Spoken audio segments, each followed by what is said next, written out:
Eh bien le bonjour, j'espère que vous allez bien. Aujourd'hui on va se retrouver pour une petite vidéo, cette fois-ci on va essayer de faire pas trop long. On est sur une préparation d'expo et comme vous le voyez, donc je suis avec la maquette ou le mock du Big Thunder Mountain. Et comme il y a pas mal de monde qui me demande en expo comment je fais pour transporter l'intégrité de la maquette depuis chez moi jusqu'au lieu d'exposition, je me suis dit je vais vous faire cette petite vidéo maintenant, vu que là je vais me préparer pour une installation demain, donc je vais devoir démonter partiellement le Big Thunder Mountain pour l'amener à l'exposition. Et je me suis dit, je vais en profiter pour vous montrer un petit peu comment je procède. Alors, il faut bien comprendre que la maquette, en fait, elle est quand même assez grande. Là, on a la gare, on est sur du 70 cm de long par 50 cm de large, et la planche du rocher on est sur du 1m30 par 1m30. Le poids, j'en ai aucune idée, juste à peu près pour vous donner une idée, le total des pièces, même moi je sais pas exactement, mais on est entre 15 et 20 000 pièces à peu près pour l'ensemble. Donc on est quand même sur du gros bébé, et il faut savoir aussi, voilà, je vous montre, il y a tout qui vient sur ses propres tréteaux et ses propres planches. Car bien sûr, si je n'avais pas mes propres planches, je ne pourrais pas faire la connexion souterraine entre la gare et le rocher comme il existe dans la vraie attraction, car j'ai besoin de trous sur mesure faits pour faire passer le rail dessous. Donc on va commencer tranquillement le démontage. Ce qui est le plus pratique pour moi de faire, c'est dans un premier temps de séparer les deux éléments, donc à savoir la gare et le rocher.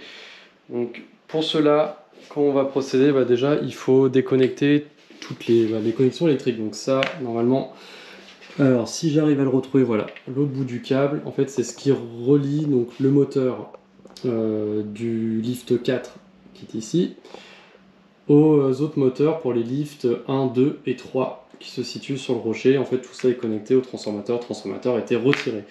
Donc ça étant retiré, ce qu'il faut faire ensuite, c'est retirer la connexion souterraine. Donc vous voyez, voilà, la gare part d'en haut et ça arrive au rocher à peu près à ce niveau-là. Donc il faut que je retire en fait la planche qui soutient tout ça, et que je déconnecte les rails, que je retire les planches. Et ensuite, je vais pouvoir déconnecter la gare du rocher. On s'y attaque tout de suite. Me voici avec la gare, donc c'est bon, la gare a été désolidarisée du rocher, de la traction. Donc, alors faut savoir par contre, la gare, même si elle n'est plus sur ses tréteaux, elle reste tout de même sur sa planche, donc beaucoup plus simple à transporter, ça évite les démontages.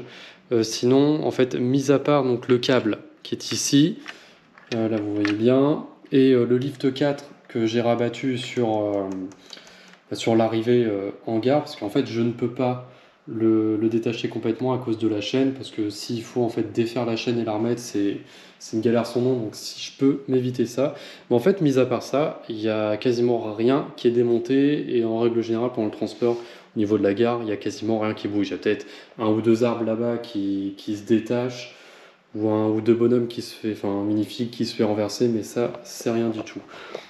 Donc ça, c'est bon pour la gare. Après, je vous montre là.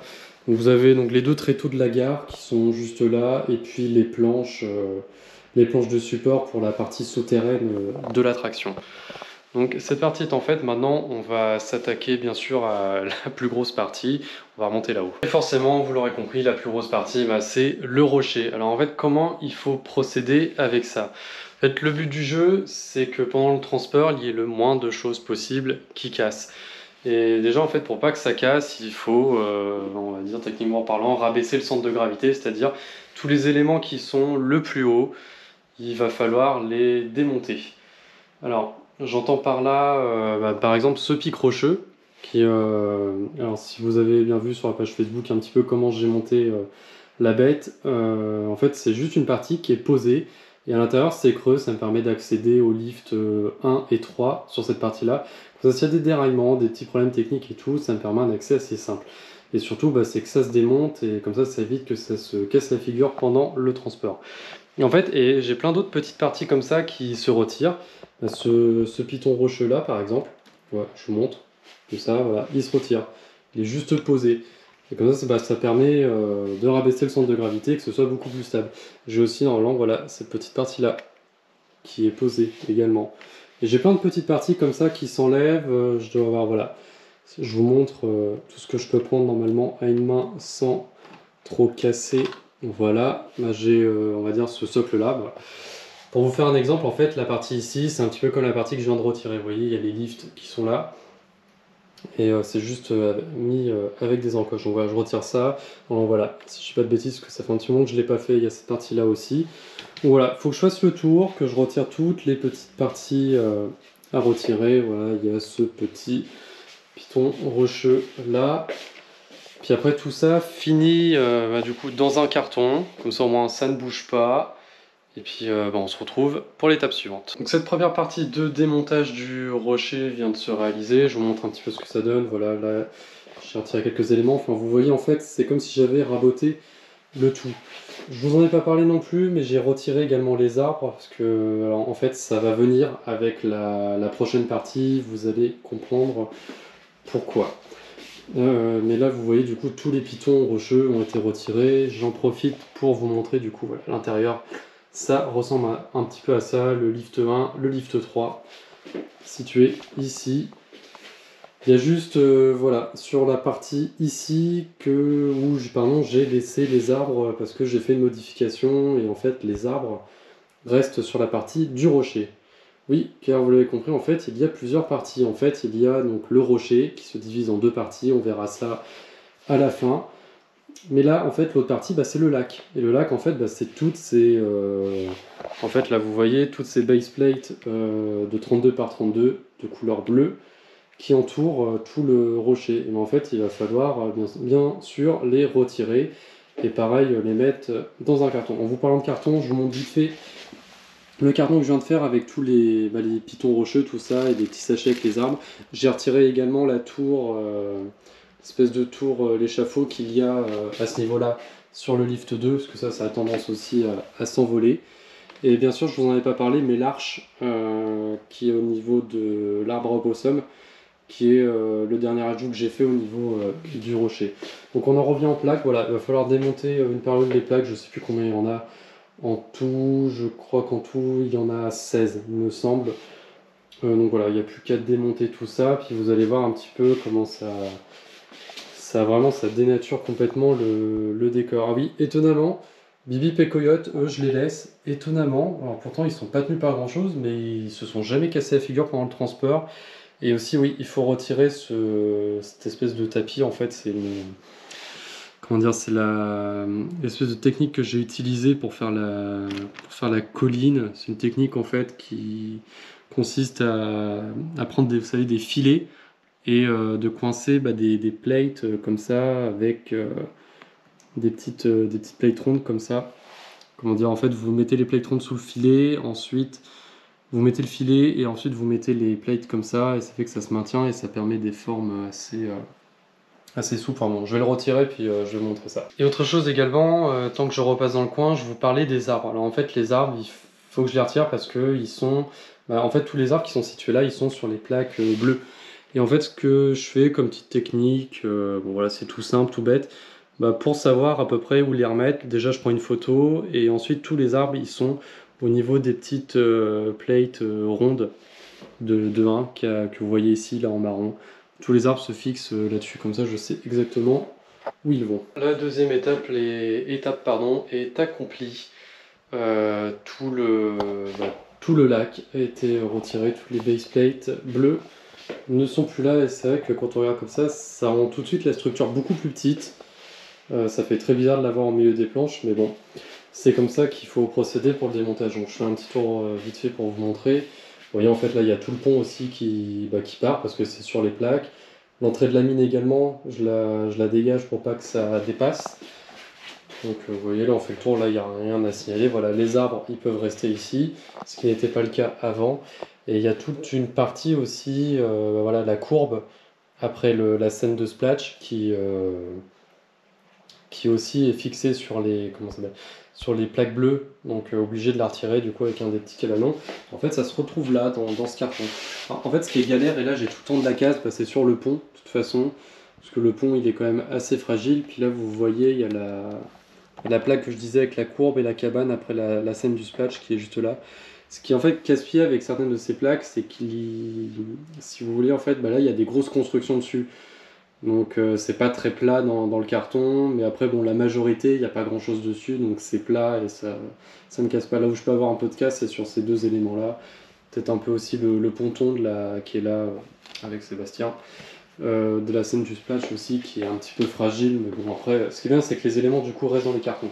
Et voilà, je devais vous montrer également le talus. Donc là j'ai retiré en fait le talus, j'ai juste posé là-dessus et après il épouse la forme tout autour. C'est ça qui est pratique avec cette technique, c'est que c'est assez souple. Donc là on voit l'aspect extérieur et en fait à l'intérieur c'est comme ça. Vous voyez en fait bah, il y a une couche de petites plates rondes, une par une, qui viennent coincer le filet entre la plate extérieure et la plate ronde. Le filet est entre les deux. Alors c'est quand même assez fragile aussi, ce qui est assez galère dans ma construction du Big Thunder Mountain, c'est que je suis obligé de le démonter pour le transporter. C'est vrai que c'est un petit peu galère à remettre en place et tout, je perds un peu de temps toujours avec ça. Mais pour l'instant, j'ai pas trouvé mieux comme technique pour faire des beaux arrondis sur une colline, parce que ça permet quand même pas mal de souplesse.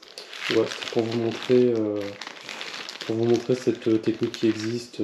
J'avais vu ça sur Tips and Bricks, il me semble. Donc voilà pour cette étape-là. Donc là, la prochaine étape maintenant, ça va être de séparer le rocher en deux. Car oui, en fait, il y a plusieurs planches pour que ça rentre dans la voiture. Là, il y en a même trois. Là, il y en a une où, bah, du coup, quand vous retirez le lac, il n'y a rien dessus. Et là, il y a les deux planches principales sur lesquelles se mettent les deux plus grosses parties du rocher. En fait, ça vient se couper comme ça la transversale. Il faut savoir, le rocher, c'est 4 baseplates 48 par 48. Donc ça nous en fera deux de chaque côté, ça fera deux rectangles. Donc on va faire les déconnexions. En fait, il faut que je déconnecte le rail à cet endroit-là. Et normalement, je crois, je sais même plus. Donc ça fait un moment, puis j'ai un petit peu modifié la structure. Voilà, là on voit, ça va se séparer ici. Donc normalement, j'ai juste le rail à couper là et à séparer également ici. Et après, je vais pouvoir écarter le rocher en deux. Il y aura peut-être un câble aussi, je crois, à déconnecter. Donc ça, je vous montrerai. Bah, j'ai envie de dire, il n'y a plus qu'à. C'est bon, le rocher vient d'être séparé en deux parties. Donc comme je vous le disais, là, il y a deux plaques de 48 par 48. Et là, c'est la même chose. Donc ça donne un peu ça. Je vous montre la jonction. Là, il y avait donc le raccord des câbles. Là, il y avait le premier raccord pour le transformateur. Là, ça part pour le lift 2. Et ensuite, voilà, il y avait un raccord pour le lift 3 et, si je dis pas de bêtises, ouais, c'est le 3 et le 1. Donc voilà, il faut bien séparer là. Les rails, en fait, il faut séparer ici. Il fallait séparer là, en bas de la boucle. Et au niveau de la courbe, là-bas. En fait, du coup, bah, vous voyez bien la structure, un peu comment c'est fait à l'intérieur. Donc voilà. Donc maintenant, ce qu'il me reste à faire, aussi oui, je vous ai pas montré, après ça c'est pour l'installation, il y a des petits marquages qui sont faits sur les planches pour bien caler au niveau des angles, après pour que ça corresponde bien, on va dire au niveau des descentes, qu'elles correspondent bien avec les trous que j'ai fait dans la planche. Donc maintenant, ce qu'il me reste à faire, c'est que chaque moitié va aller sur une moitié de planche pour le transport, ça reste comme ça. Et après, il y a cette petite planche-là qui va être complètement retirée. Puis après, il faut descendre tout ça en bas. Bon, allez, c'est parti. Voilà, tout est descendu en bas. Donc les trois parties du Big Thunder Mountain. Donc, les deux parties du rocher, la gare, les cartons. Tout est maintenant en bas. Là, il y a même tout ce qui est planche et tréteau. Donc maintenant que cette partie est terminée, la prochaine étape sera le chargement de la voiture et ce sera de toute façon la dernière étape après la mise en place dans la salle d'exposition. Donc je vous dis à demain pour le chargement. Et voilà, on se retrouve le lendemain pour le chargement de la voiture, il est 9h30. Pour l'instant, je suis pas trop mécontent, ça donne un petit peu ça, j'ai pas encore mis les planches du BTM, mais ça va venir par-dessus tout ça. J'ai même un petit peu modifié on va dire mon Tetris, on va appeler ça comme ça. En fait, ce que je fais d'habitude, de toute façon, les tréteaux, je les chevauche comme ça. Après, dans les trous qui restent, ça me permet de mettre les petits cartons du BTM, donc là avec les rochers. Et là-dessous, je sais pas si je vais arriver à soulever, en fait c'est sous les planches, les planches qui permettent de faire le tunnel. Là bas c'est les plaques du lac qui sont dessous. Donc ça c'est la planche supplémentaire qui vient sur le dessus. La petite nouveauté cette fois-ci, c'est que l'année dernière j'avais pas Phantom Manor. Phantom Manor est dans ce gros carton et il vient se caler là juste derrière. Et ça c'est le Railroad Station, d'habitude qui vient sur la place passager devant, mais là cette fois-ci j'ai réussi à le caler derrière, et ce qui fait que j'ai la place passager à l'avant qui est libérée. Bien sûr tout est calé en fait avec les sièges, comme ça bouge pas. Et en fait normalement les planches du BTM viennent se caler, même si elles sont un peu penchées, c'est pas très grave, viennent se caler sur le dessus. Donc je vais essayer comme ça, parce qu'en fait l'année dernière j'avais toute la place à l'arrière était libre, il n'y avait pas de carton, il y avait juste le Railroad qui était à l'avant ici. J'avais pas le gros carton du Phantom Manor, mais normalement ça me fait pas plus d'inclinaison pour les planches du BTM. Donc je vais les ramener puis on va voir si ça passe. Voilà le résultat. Le BTM est casé, donc les deux planches, on les voit bien là en dessous, une là, une là. La gare qui est en par-dessus. Alors en fait j'ai dû remettre des coussins pour limiter l'inclinaison parce que ça bougeait quand même, là ça ne bouge pas. Donc en fait ce que je fais, je pousse les deux éléments du rocher le plus au fond possible des planches, et la planche de la gare vient se mettre sur l'espace vide. Et après du coup on peut fermer le coffre. Vous voyez, ouais, je le fais pas complètement parce que j'ai pas mes deux mains, mais ça ne gêne pas. Et après de toute façon c'est calé, ça ne bouge plus. Parce que la planche elle vient taper contre le bas du coffre, et après de toute façon les rochers sont calés avec la planche de la gare. Donc ça c'est une très bonne chose de fait. J'avais un peu peur qu'à cause du Phantom Manor, le carton qui est assez volumineux, ça ne passe pas. Alors, ce qu'il faut aussi rajouter, c'est dans les petits trous comme ça. Là j'ai mis un manteau, puis là j'ai mis un espèce de plaid. Comme ça on est sûr que ça bouge pas. Et j'ai même pu faire un truc que je ne pensais pas, c'était pas prévu, mais je sais que sur mon stand j'aurai la place, donc je le tente quand même. C'est de prendre le labyrinthe d'Alice qui est juste là à l'avant. Alors peut-être que je vois un autre carton, parce que c'est vrai que celui-là il est un peu long. Bon là j'en ai pas pour l'instant, mais ça devrait le faire là pour le transport, ça ne devrait pas bouger de toute façon, il est avec moi à l'avant. Donc voilà, comme ça vous aurez vu un petit peu comment je démonte, on va dire au final quasiment tous mes mocks, parce que normalement dans la vidéo précédente de l'exposition à Évreux, vous avez vu un peu comment le Railroad était rangé dans sa boîte. Le Phantom Manor, c'est vrai que je vous ai pas montré, je vous mettrai une petite photo. J'ai revu le rangement dans le carton en mettant les plaques un petit peu comme des dossiers à la verticale, et ça rentre très bien, ça me permet de fermer le carton et comme ça on peut empiler par dessus.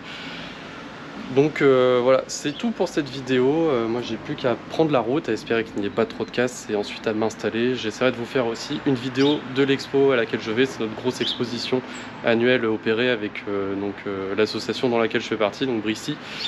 Bon, en tout cas, si cette vidéo vous a plu, n'hésitez pas à vous abonner, à liker, n'hésitez pas également à aller checker sur la page Facebook et Instagram au même nom que la chaîne YouTube. Ça vous permettra de suivre un petit peu l'avancée des projets. J'essaie d'y poster assez régulièrement des stories, des photos, comme ça vous voyez un petit peu les coulisses. Et sur ce, je vous souhaite un excellent week-end ou une excellente semaine, ça dépend quand est-ce que vous regardez la vidéo, et je vous dis salut!